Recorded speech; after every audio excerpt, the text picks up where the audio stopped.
നിങ്ങൾ ആദ്യമായി ഈ ചാനൽ കാണുന്നതെങ്കിൽ ചാനൽ ഒന്ന് സബ്സ്ക്രൈബ് ചെയ്യുക, തൊട്ടുള്ള ബെൽ ഐക്കൺ ഒന്ന് എനേബിൾ ചെയ്യുക. എന്ന എല്ലാ വീഡിയോയും നിങ്ങൾക്ക് നോട്ടിഫിക്കേഷൻ ലഭിക്കും. ബോക്സ് ഓഫീസിലും പ്രേക്ഷകർക്കിടയിലും ആവേശം തീർത്ത് ഫഹദ് ഫാസിലിന്റെ ആവേശം. റിലീസ് ചെയ്ത് 5-ാം ദിവസം പിന്നിടുമ്പോൾ ചിത്രം 50 കോടി ക്ലബിലേക്ക് കുതിക്കുകയാണ്. ഇതുവരെ ചിത്രത്തിന്റെ ആഗോള കളക്ഷൻ 48 കോടിയാണ്. തുടർച്ചയായി 5 ദിവസവും 3 കോടിക്കു മുകളിൽ കളക്ഷനാണ് കേരളത്തിൽ നിന്നു മാത്രം സിനിമയ്ക്ക് ലഭിച്ചത്.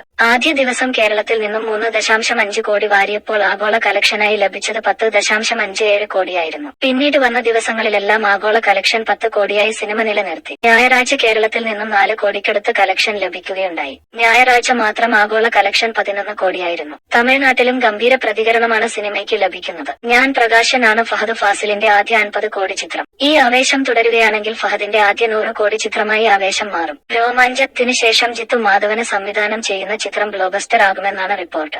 ഇതുവരെ കണ്ടിട്ടില്ലാത്ത ഒരു ഫഹദ് ഫാസിലിനെയാണ് ചിത്രത്തിൽ കാണാനാവുക. ബംഗളൂരു സ്വദേശിയായ രംഗ എന്ന അധോലോക നായകനെയാണ് ഫഹദ് ഫാസിൽ ചിത്രത്തിൽ അവതരിപ്പിക്കുന്നത്.